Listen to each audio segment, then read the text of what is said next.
नमस्कार, आप live cities देख रहे हैं। मैं हूं जय शुक्ला। बिहार में शराबबंदी मामलों की सुनवाई के लिए बुनियादी ढांचों को तैयार करने में विलंब को लेकर, देरी को लेकर सुप्रीम कोर्ट ने बिहार सरकार को फटकार लगाई है और बड़ा सवाल पूछा है। सवाल पूछा है कि मद्य निषेध मामले में जितने भी लोगों पर मामले दर्ज हैं, क्यों ना उन्हें रिहा कर दिया जाए, क्यों ना उन्हें छोड़ दिया जाए। दरअसल सुप्रीम कोर्ट ने विशेष अदालतों के गठन की खातिर बुनियादी ढांचा तैयार करने में देरी पर नाराजगी जताई है। कहा है कि जब तक बुनियादी ढांचा नहीं बन जाता तब तक के लिए सभी आरोपितों को जमानत क्यों न दे दी जाए। जस्टिस संजय किशन कौल की अध्यक्षता वाली पीठ ने कहा है कि 2016 में बिहार मद्य निषेध और उत्पाद अधिनियम बनाया गया था। राज्य सरकार ने विशेष अदालतों के गठन के लिए अब तक जमीन का आवंटन तक नहीं किया है। पीठ ने राज्य सरकार के वकील से पूछा कि जब तक बुनियादी ढांचे का निर्माण नहीं कर लिया जाता तब तक के लिए मद्य निषेध कानून में गिरफ्तार सभी आरोपितों को जमानत पर रिहा क्यों न कर दिया जाए। आप विशेष अदालत के गठन के लिए सरकारी भवनों को क्यों नहीं खाली करा लेते हैं। न्यायपालिका पर बोझ डालने वाले लंबित मामलों का हवाला देते हुए पीठ ने कहा है कि कानून के तहत 3,78,000 से अधिक आपराधिक मामले दर्ज किए गए हैं, लेकिन 4,000 से अधिक का ही निस्तारण किया गया है। यही समस्या है। आप न्यायिक ढांचे और समाज पर इसके प्रभाव को देखे बिना ही कानून पारित कर देते हैं और ये नहीं सोचते हैं कि इसका असर कितना दूरगामी होगा, इसका असर कितना असरदार होगा और इसका कितना प्रतिकूल प्रभाव पड़ेगा।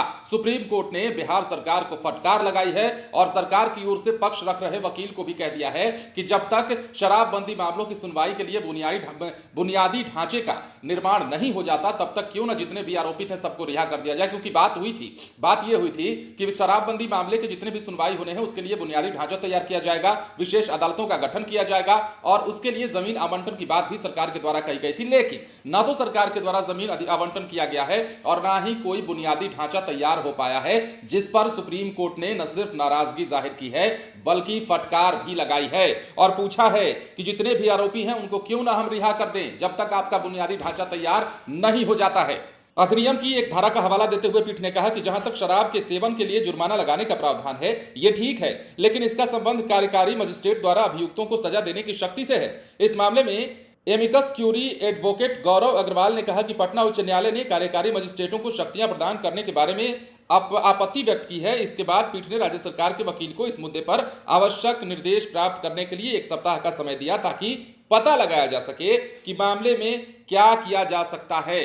तो बार बार बिहार में शराबबंदी कानून पर सवाल उठते रहे हैं और शराबबंदी कानून को लेकर के न सिर्फ पीने पिलाने की बात और तस्करी और गिरफ्तारी की बात होती है बल्कि ये बात भी होती है कि बिहार में शराबबंदी के जितने मामले होते हैं उसकी सुनवाई के लिए विशेष अदालतों का जो गठन किया जाना था उसका गठन यानी कि बुनियादी ढांचा के जो तौर पर इसका विकास किया जाना था वो नहीं हो पाया है। तो क्यों नहीं हो पाया है? तो कोर्ट का यही पूछना है कि बुनियादी ढांचा यदि आप तैयार नहीं कर पाए हैं तो किस आधार पर इन लोगों को हम आरोपित मान लें और किस आधार पर इन्हें जमानत ना देकर ना रिहा कर दें।